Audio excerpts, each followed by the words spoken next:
So, having attempted to answer the question, what is psychoanalysis, in part one, now in part two, I will try to address the question as to what is best practice of psychoanalysis. And the first point is that one has to acquire training. The idea of simply authorizing oneself as a psychoanalyst having read Freud or Klein or Lacan is absurd. It's omnipotent, and it's also antisocial. The public needs to be protected from such quacks. So you go into training, and the training is 4 years of classes and supervision by training analysts of 3 or 4 cases, and so on. Why is this so essential? Well, first of all, it's a sign of one's sanity, one's humble acceptance of the fact that training, and a great deal of training, is needed in order to practice this profession. One needs to become acquainted with all of the major schools of thought. One needs to avoid training institutes that teach only one psychoanalytic perspective, be it Freudian, Kleinian, Lacanian, whatever. I believe such institutes should be forced to close because it's unethical to teach psychoanalysis from one perspective. Those analysts who know only one perspective are like violinists who can only play on one string. Their work will be defective and reductive and simplistic. All of the major psychoanalytic theorists have seen something important. Freud, Klein, Winnicott, Kohut, Lacan, a whole host of others. It's a very daunting task to acquaint oneself sufficiently, I won't say master all of these theories, but to acquaint oneself well enough with all of the major perspectives. It's a very daunting task, but it's a necessary task to be performed if one wants to be able to practice as a competent psychoanalyst. Now, there are a lot of not so competent psychoanalysts out there who practice from 1 or 2 of the major perspectives. They may do good work up to a point. They do good work within that perspective or those perspectives that they know, but they will leave unaddressed large sections of the patient's psyche or soul that are amenable to being addressed or require the other perspectives. Now, some people compensate for having received such a reductionistic analysis by resorting to serial personal psychoanalyses. They may have analysis by a Freudian, and then they may seek an analysis by a Kleinian, and then they move on maybe to a Winnicottian or Kohutian or relational perspective. Ideally, one would find an analyst conversant with all of the major perspectives, so such serial analysis is not necessary. But again, it's hard to find analysts who are familiar and trained in and supervised in multiple perspectives. But certainly the goal of training should be to become familiar with the major concepts of the main frameworks of psychoanalytic thought. And that is not easy. A proper psychoanalytic institute should actively discourage candidates from over-identifying with one framework. It's very tempting. You're sitting with patients for the first time, you're highly anxious, you want some guidelines, and so you glom on to the guidelines provided by a particular school of thought. And that may be okay for a short period of time, but the problem is that a lot of candidates who glom on in their early work stay glommed on, addicted to this one perspective, and therefore they have blind spots.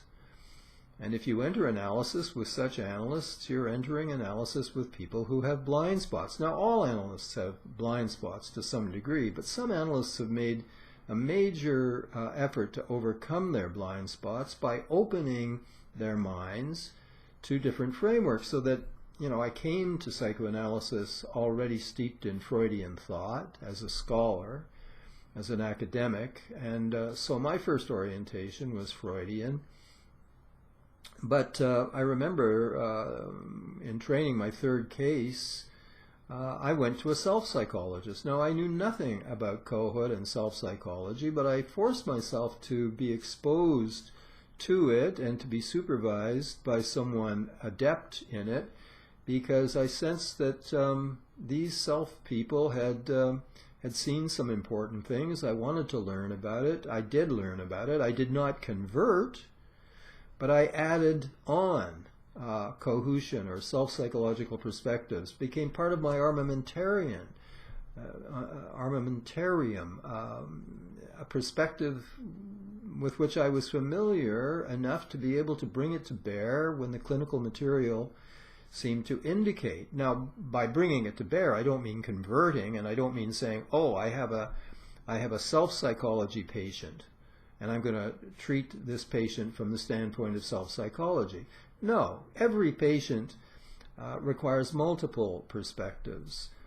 But at times I may be working from a Freudian point of view and realizing that important things are missing, and so I complement the work that I've been doing from a Freudian perspective or from a Kleinian perspective by bringing self and relational perspectives to bear on the work. I shift gears. Now, in order to shift gears, you have to have gears to shift into. Don't buy a car with only one gear. Don't buy an analysis with only one gear or one perspective. Okay, so the importance of training. Another reason training is so important is that it leads to membership in a psychoanalytic society. Well, even before that, it gives you peers, your fellow candidates, who often form very meaningful groups, offering one another friendship and peer support. And some classes go on for many years as study groups, long after they've all graduated. So to have peer support, peers who can supply you with referrals, peers whom you trust enough to be able to talk to them about problems, countertransference problems that you may be having in your work. So that's your first community, your fellow candidates, and then as you go along, as you graduate, you become a member of a psychoanalytic society. Now you have many colleagues, older colleagues, more experienced colleagues,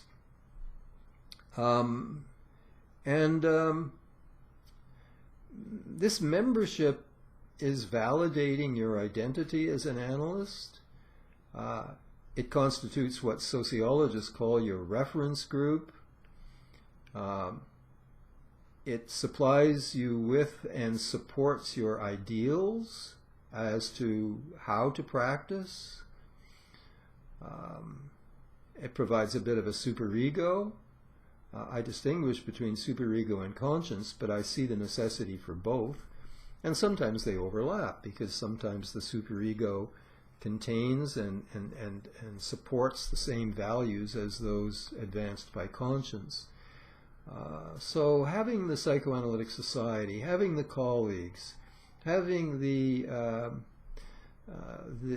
ethical guidelines of the society, and ultimately, if you train in an IPA institute, ultimately the IPA ethics and the IPA, this worldwide body of psychoanalysts, as one's reference group. But even if you train in a non-IPA institute, you end up being a member of a psychoanalytic society, and you have colleagues, and you have ethical guidelines provided by your society. And so you're not a lone ranger. Early on in the history of psychoanalysis, Ernest Jones wrote a paper on the God complex, in which he talks about how analysts are prone to succumbing to this God complex because they tend to be idealized by patient after patient. And if they're working in relative isolation, this can definitely go to their heads. We need peers who can view us critically, who can see our flaws and help us see our flaws and help us correct for these flaws. So belonging to a psychoanalytic community. A colleague of mine wrote a paper on the analyst's need for what she called a psychoanalytic friend. She, like me, happens to be married to an analyst. So there is a psychoanalytic dyad, a psychoanalytic friend, and we can supervise one another, and we can listen to one another's complaints and problems and puzzlements. People who aren't married to an analyst should try to form a small group of trusted colleagues who are analysts, with whom you can meet and with whom you can let your hair down and confess to your foibles and your failures and your countertransference problems and temptations, and feel enough trust to be able to do that and receive support and help and guidance from trusted peers. The need for an analytic friend. The training, the supervision, I mean, the oral tradition of psychoanalysis. Well, what are the main elements? Three elements are the personal analysis, the classes, and the supervisions. Many would say the personal analysis is the most important part. I recently had a discussion with a candidate who was interviewing me for a podcast, and he asked if I thought that the most important key element in becoming a psychoanalyst was the personal analysis, and I said yes, but you know, a lot depends on the quality of the personal analysis. If one's analyst plays only on one string of the violin, one has received a fairly superficial analysis, an analysis conducted within one framework. I might learn all about well, let me speak personally. My first two analysts were senior Freudian men, and I learned a lot about my Oedipus complex and about my problems with my father. But my real problems concerned my mother, and these guys would not talk to me about my mother. I guess they had never talked about their mothers, because they probably had had senior patriarchal Freudian analysts who wouldn't talk about their mothers. They wouldn't let me talk about my mother.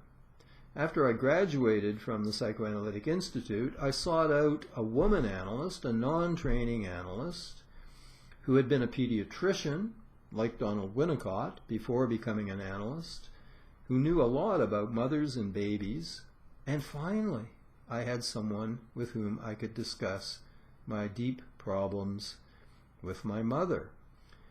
Okay, if you have an analysis that fails to address a key element of your pathology, you will be hampered in your capacity to do optimal work.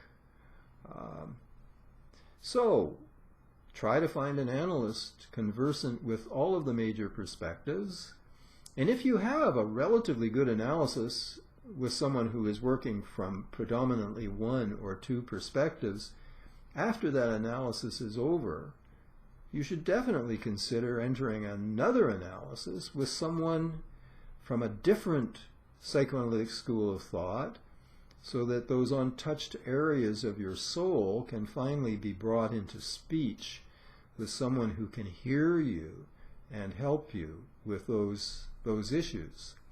So yes, the personal analysis is key, but that leaves you with the question as to what is the quality of that personal analysis, and does it need to be supplemented by another one?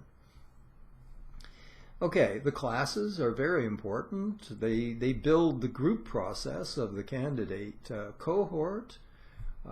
That's where you do all of the reading and become familiar with the different theories and discuss them.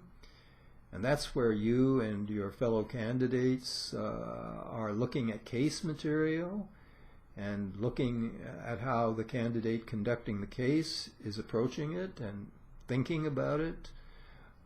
So the classes are extremely important. And then, of course, there is the supervision, where a lot of the oral tradition of psychoanalysis around technique is conveyed in the relationship between the supervisor and the supervisee.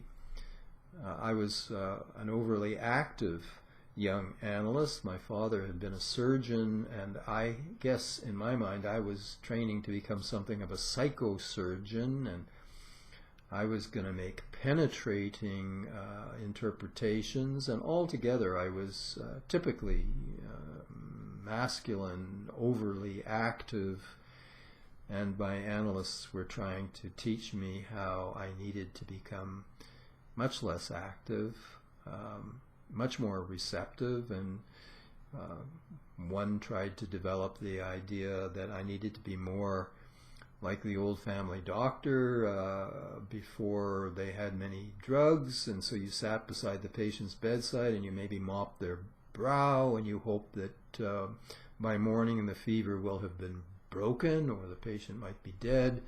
Not much you could do. Then came drugs, but then the supervisor shifted the metaphor to not being a surgeon but being an obstetrician, and that helped a bit. But obstetricians sometimes use forceps.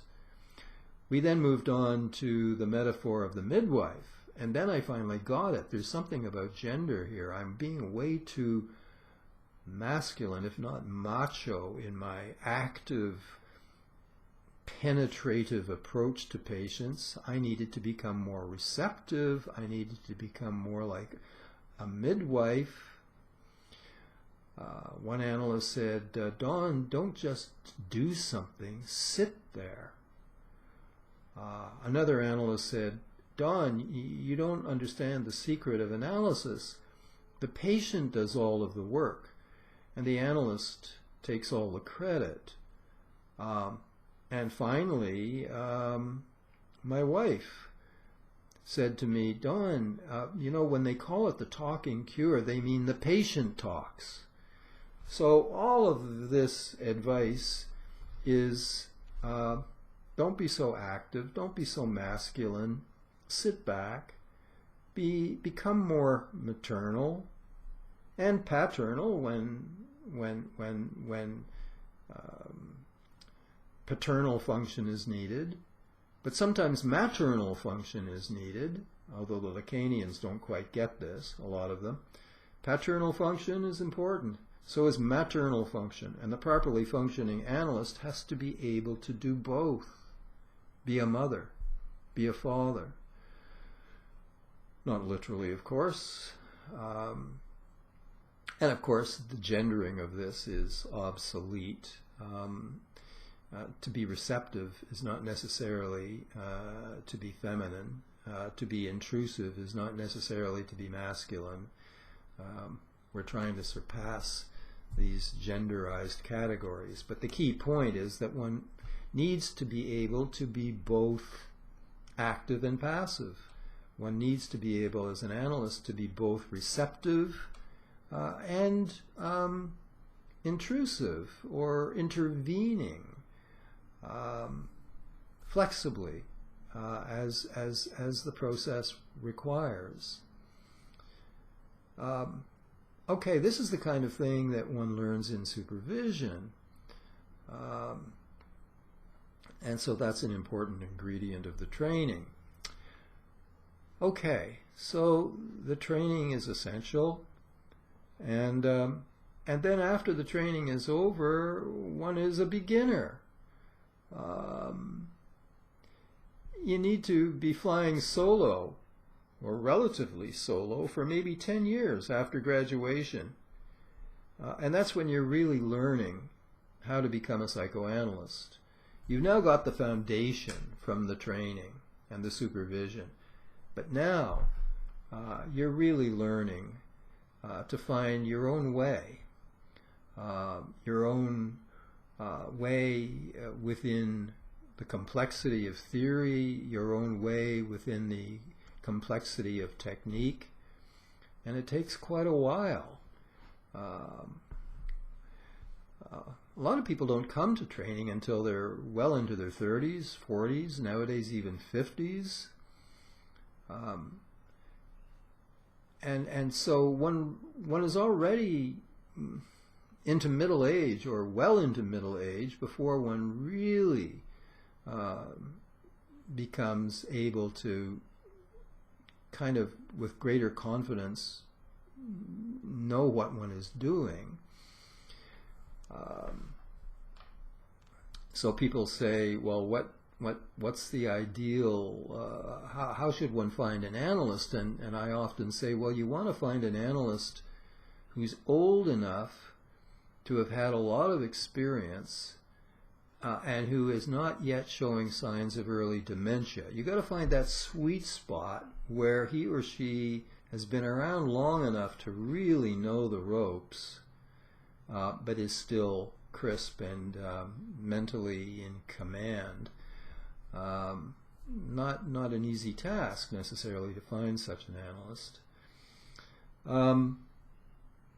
Okay, it takes time to grow into one's identity and one's competency as an analyst, and one does not have that at graduation. It takes quite a while after graduation to develop that.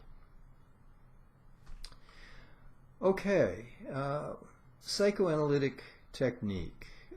Optimally, it takes place on the couch. I think the couch is very important and very facilitative of the analytic process. As I indicated in the previous video, part 1, I consider it to be psychoanalysis. If the analysis is conducted by a trained analyst along psychoanalytic principles, even if the patient is sitting in a chair or on Skype or on the phone, even marital and family, group psychoanalysis. All of these are the different modalities of psychoanalysis. But I think ideally I will see the patient in my office, and the patient will at a certain point lie down on the couch and free associate. This frees both the patient and the analyst from having to stare at one another, having to do what the sociologist Irving Goffman calls face work. I did a whole video on the still face, and regrettably, analysts, psychiatrists, psychologists,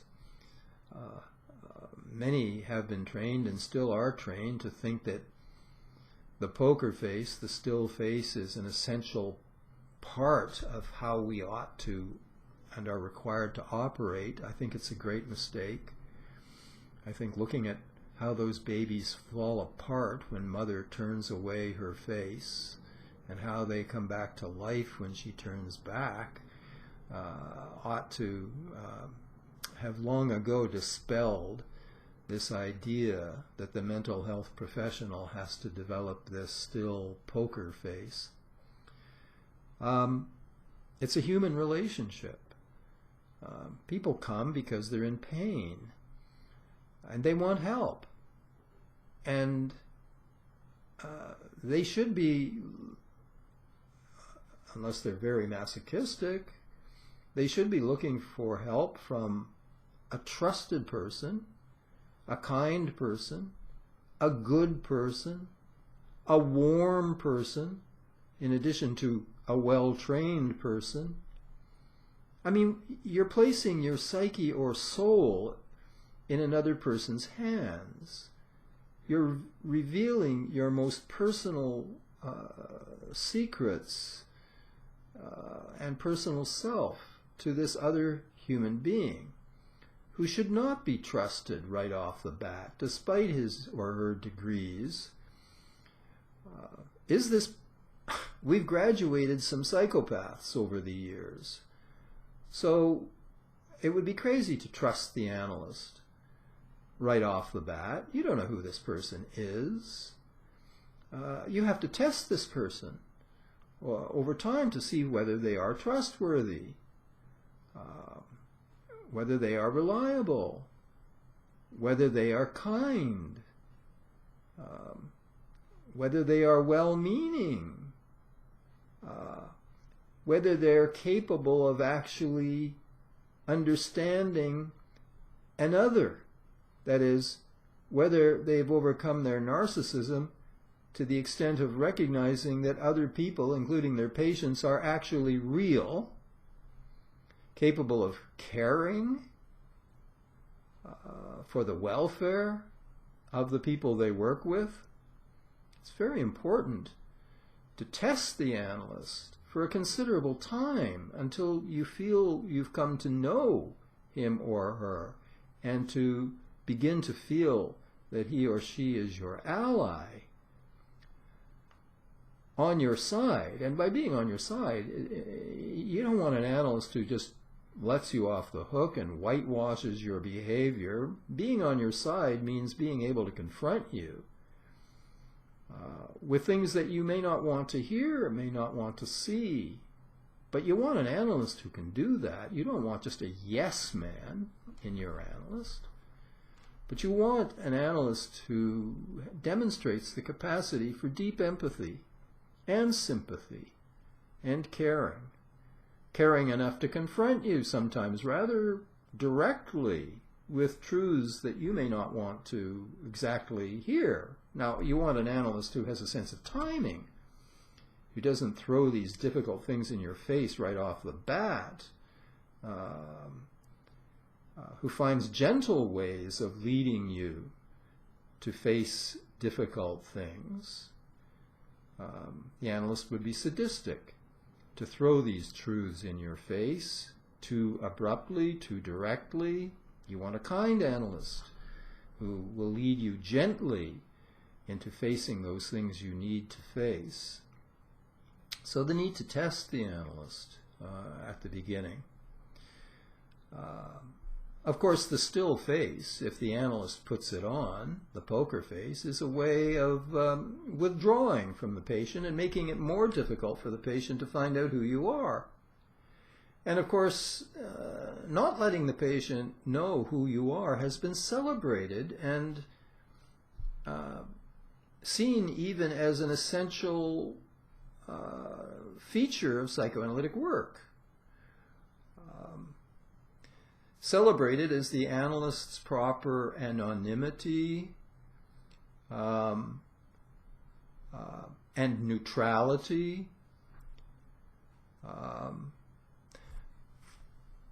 Anna Freud said the analyst should occupy a position equidistant between id, ego, and superego. And I've expanded the model to include conscience and ego ideal. Equidistant from id, ego, superego, ego ideal, and conscience.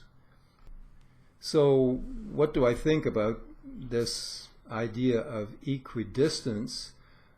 Frankly, I think it's a fallacious idea. Why would one want to be equidistant from these agencies when clearly one agency at least is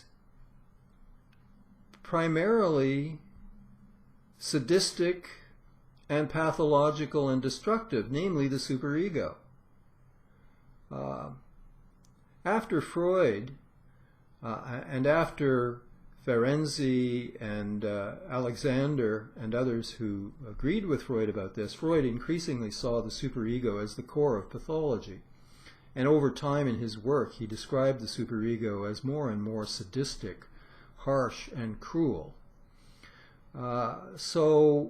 Equidistance means not taking sides and analyzing the conflicts among the different agencies. And of course that makes sense, to analyze the conflicts. And if that's all that equidistance means, looking at the conflict among the agencies and being able to point to that and describe it and understand it, if that's all equidistance means, okay. But if equidistance means more than that, then I think it falls into error. One clearly wants to side with conscience over superego. Superego is all about sadism turned against the self. And it's also about internalized social rules and regulations, many of which are clearly immoral. Societal racism, societal sexism, heterosexism, classism, etc., etc. All of this comes in through the superego. So the superego is the problem. The superego is very often bad. Not always. Sometimes the superego corresponds. Think of a Venn diagram. There's a certain area of overlap between superego and conscience. The core values of conscience, love, truth, beauty,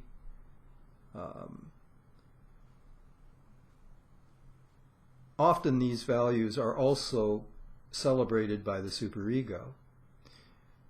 But if we follow Freud, the superego is heavily loaded with sadism and hate, turned mostly against the self. I'm not going to stay neutral.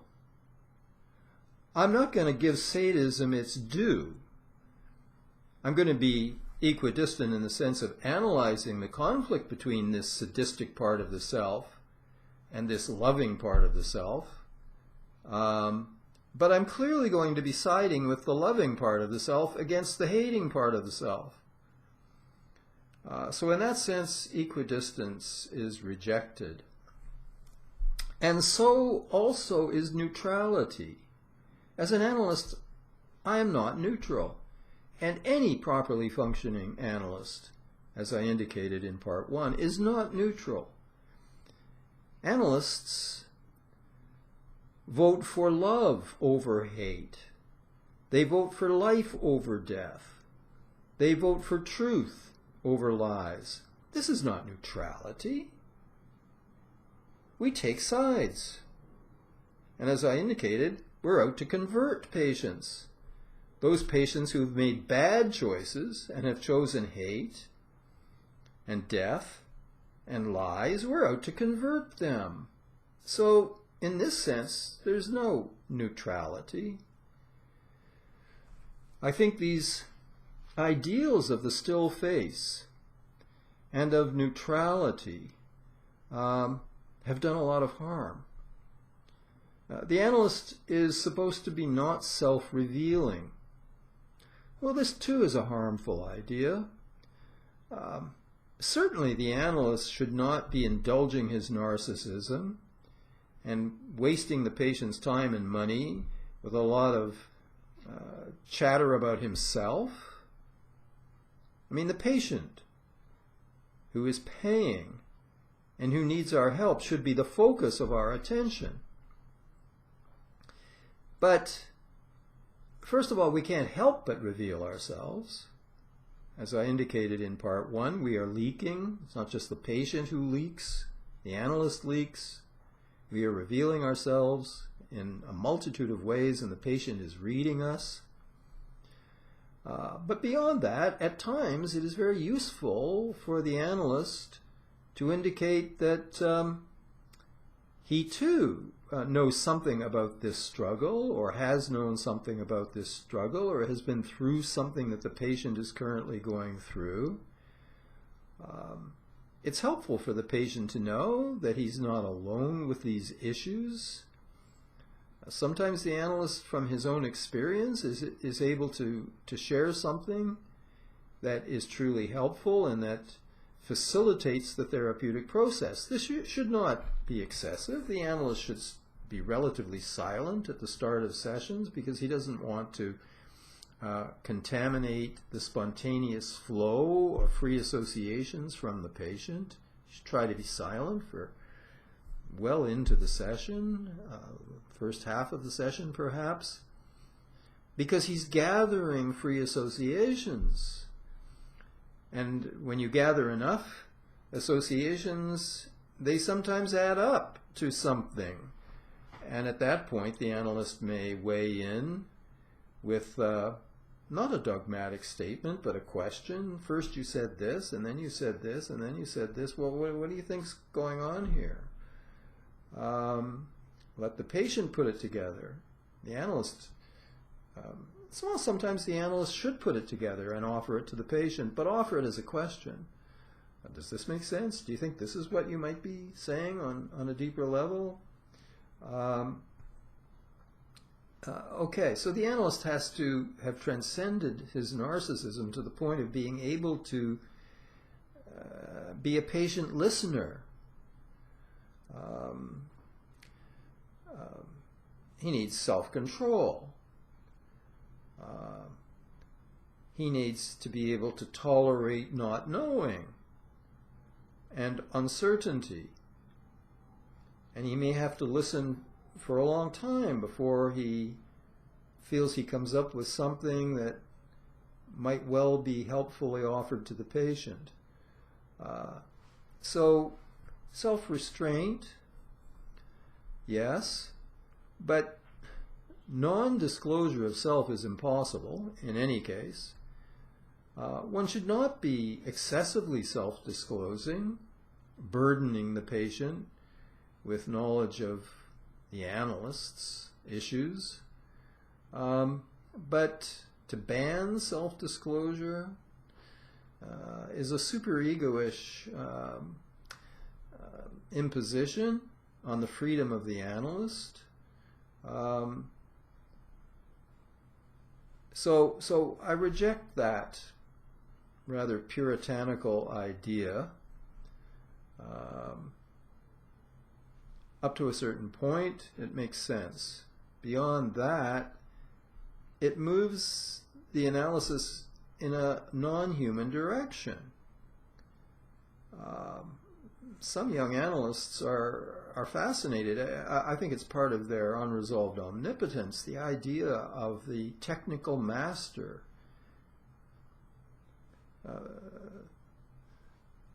The subject who knows or thinks he knows, but doesn't convey what he thinks he knows,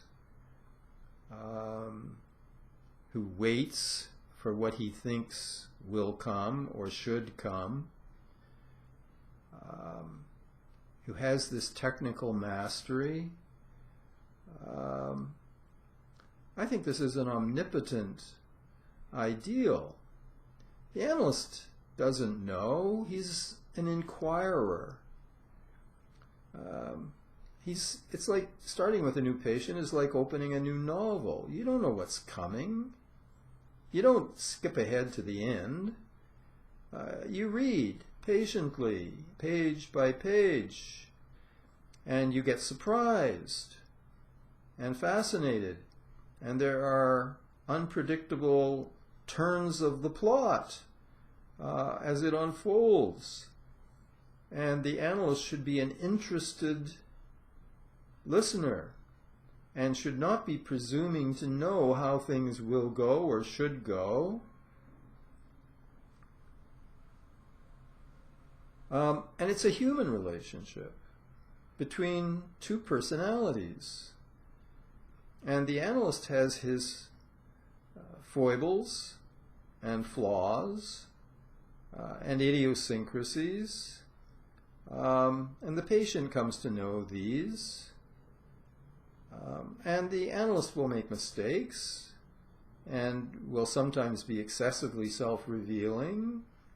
Sometimes I would say not self-revealing enough. Save us from those analysts who hide behind the mask of neutrality. Why not just replace that analyst with a computer? I don't believe that we heal only through relationship. I think the relational analysts have gone too far with that.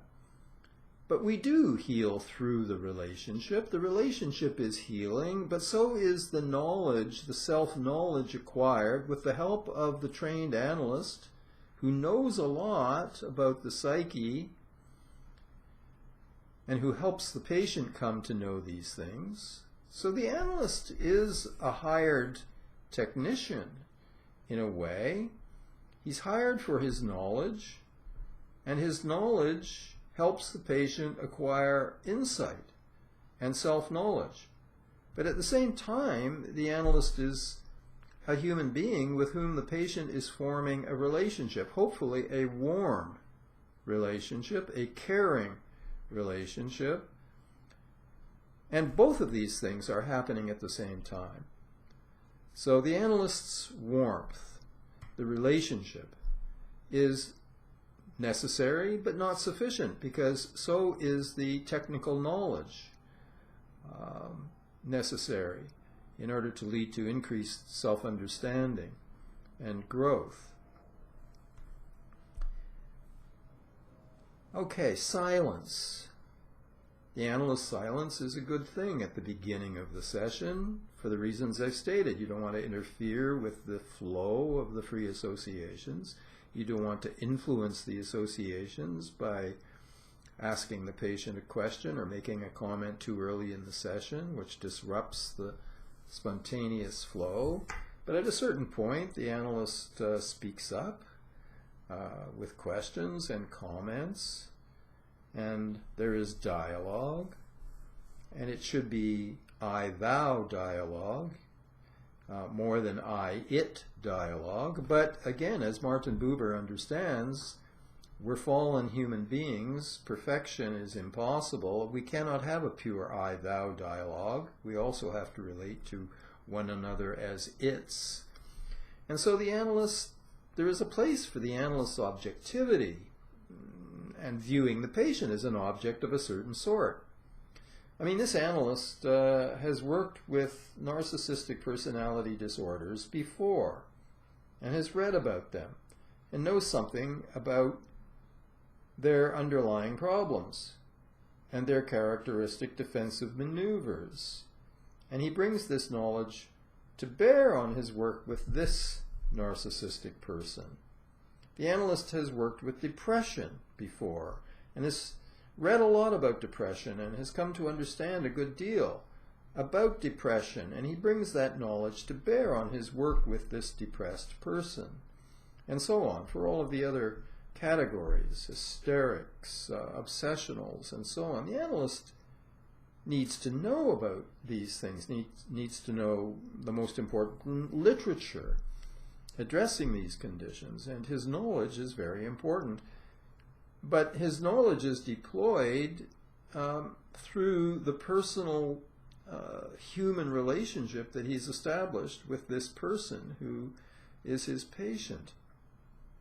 So it's both knowledge and the personal relationship that are essential to the cure, and one should never be privileged over the other. Another important technical point is that the analyst should strive to remember that his or her task is a deconstructive task, a deliteralizing task. In other words, there is always the temptation to buy into and join the patient in his or her belief systems. I remember James Grotstein came to Toronto many years ago, and I remember him saying that one of the problems that we analysts have is that we tend to believe our patients. Now, of course, he didn't mean that we should chronically disbelieve them and be suspicious to such an extent, but there's validity to what he's saying. Sometimes we believe the stories that the patient is giving us, and they may not all be true stories. The patient may believe they're true, but that doesn't mean we should sign on the dotted line. They may turn out to be false, or they may turn out to be only half true. And so we have to maintain this inner reserve. The stories that the patient has taken quite literally, we may need to help that patient deliteralize, deconstruct, which is not the same thing as destroy. To deconstruct is not to destroy, it's just to achieve some critical distance, some doubt, some openness to possibilities of distortion. But we don't want to overdo this. Some of the stories patients tell us are quite true. And it would be an error for us to cast doubt excessively on stories that turn out to be true. The patient may really have been sexually molested. And if that's the case, we need to be able to acknowledge it. On the other hand, sometimes there are distortions. Sometimes we encounter delusions, and frequently we encounter illusions, and part of our job is to help our patients fight free from their delusions and illusions. And it certainly doesn't help if we join them. We then have a folie à deux. The patient is confirmed in his delusional thinking or in his illusions. So a certain skepticism, a certain readiness to call into question assumptions is essential. So, and here's where we often go astray. We may help a patient get beyond their illusion of their goodness and help them confront their dark side and some of their destructive impulses. And having faced this darkness in himself, the patient may now come to think of that as a kind of monster inside him. I mean, one can read Freud's description of the id pretty much that way, as a kind of beast, untamed, uncivilized, inside him. And so now the patient, with our help, has come to face his darkness, and he's thinking about his darkness as something evil and destructive inside himself. Now, is that accurate? Is that true? Okay, you have some dark impulses and you have some destructive feelings, but does that mean that there's a monster in you? No. That's a fantasy that should be understood as a fantasy. So we sometimes think that we're making progress with patients by helping them come to see things in themselves, and we may miss the fact that they have now literalized those things, mythicized, if there is such a word, those things, and now we have to free them from the myth of the beast inside them. And we can sometimes miss this.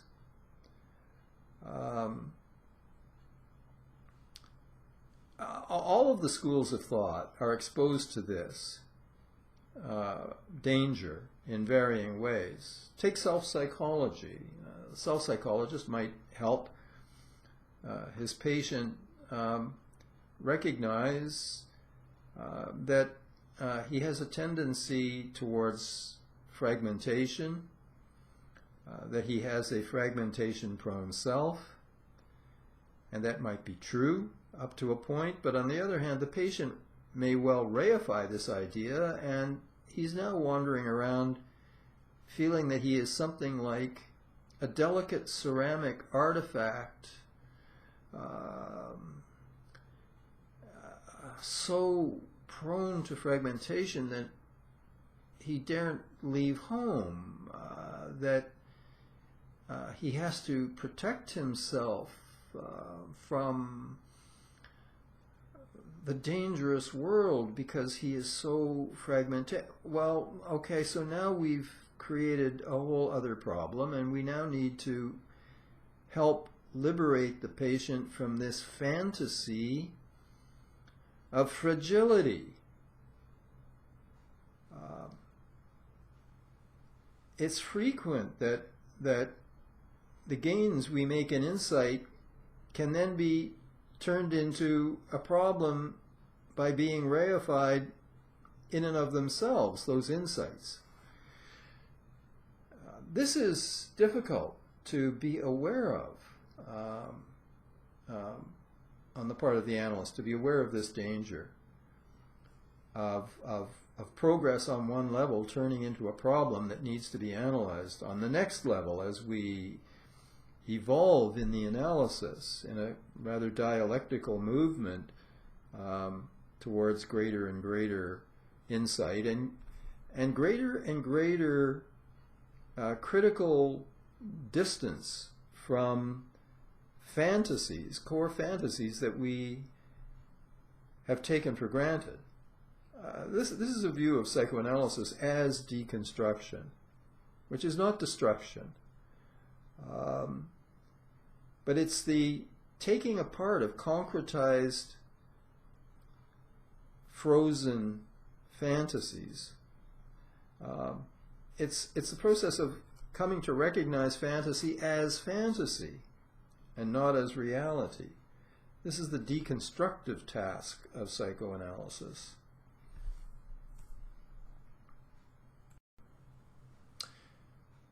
I've already, in passing, touched on the issue of the analyst's activity. We have to also learn to be passive and receptive, but at a certain point we need to be active and intrusive. We don't want to be sadistic, but sometimes we need to be aggressive. Sometimes we need to be firm. Sometimes we need to be blunt. Sometimes we need to be very direct, pointing rather directly to the contradictions in the patient's narrative. But you just told me this, and now you're, how can, but yesterday didn't you, but up until now you've been describing your mother as, and today you're telling me this. Okay, this is the analyst's activity. Young analysts have a hard time doing this. It's much easier to hide out behind a passive empathic stance instead of being able to summon the courage to confront. That term confrontation has a militaristic ring to it, which I don't like. What Freud meant by confrontation was not an attack, it was drawing the patient's attention to something. Have you seen that whenever you start talking about this particular subject, you somehow change the subject? We were talking about this, this, and this, and suddenly you zoomed off onto this other. Okay, that's a confrontation.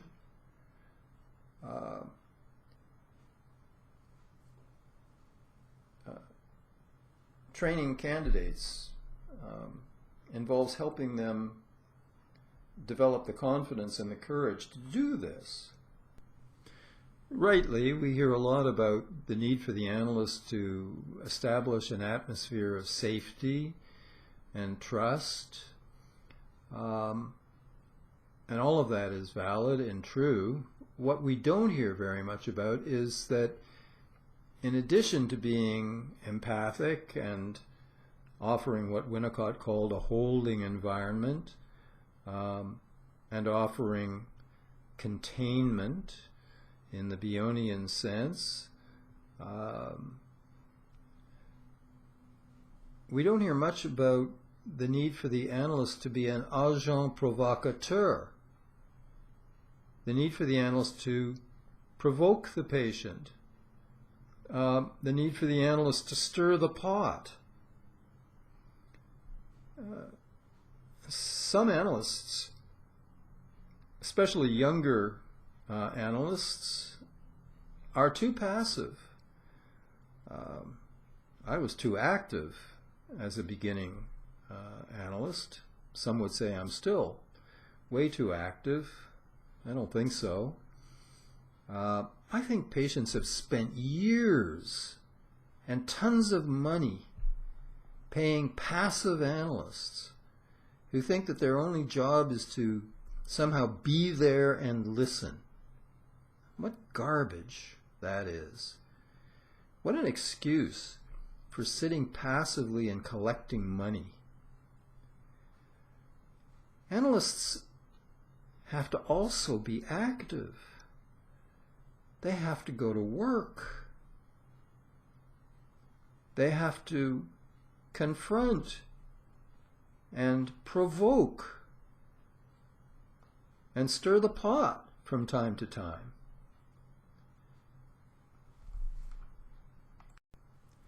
And one of the ways that the analyst helps the patient is by displaying admirable qualities and characteristics that the patient needs to develop in himself or herself.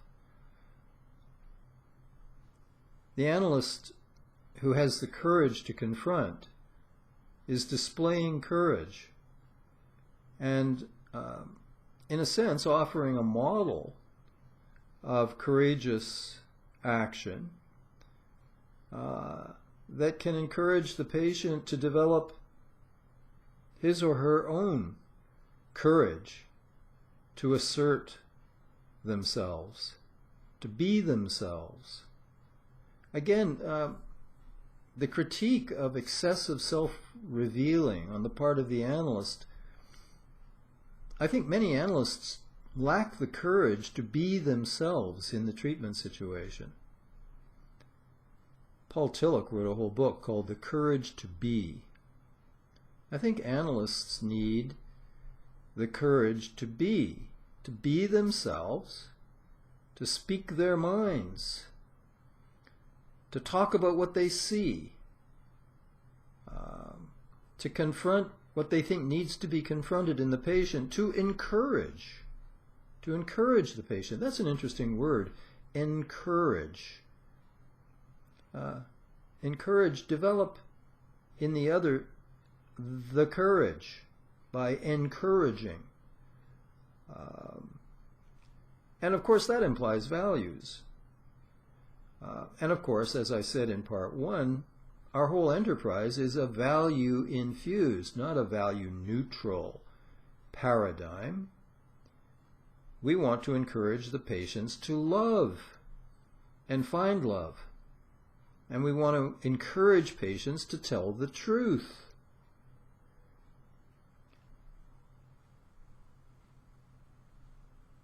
And we want to encourage our patients to live. Possibly even to live out loud. Who was the artist who was asked? And he said, well, I came here to live out loud.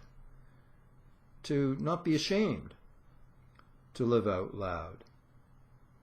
To have the courage to be who I am. We're trying to help patients develop a self. To be someone. And part of the way we help is by demonstrating to the patient our own courage to be, our own capacity to be. not to hide behind a still face or a professional mask or a professional facade.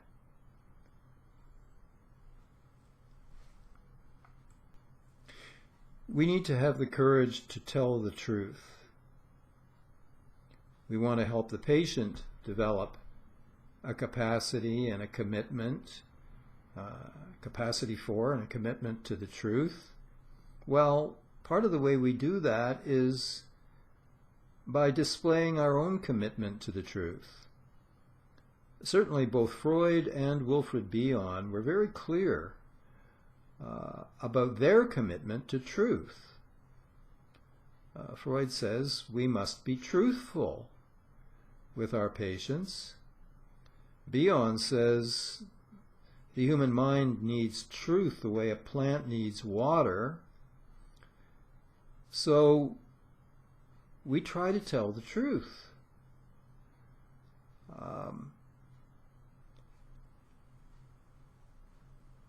It's sometimes not easy to tell the truth. And I'm not suggesting that we burden patients with truths that are irrelevant or that they're not interested in. But there are key moments in the analysis where the patient needs to hear the truth, and the analyst needs to have the courage to tell it. Again, instead of hiding behind a professional mask, or hiding behind the kind of silence that doesn't facilitate the process, but that closes it down.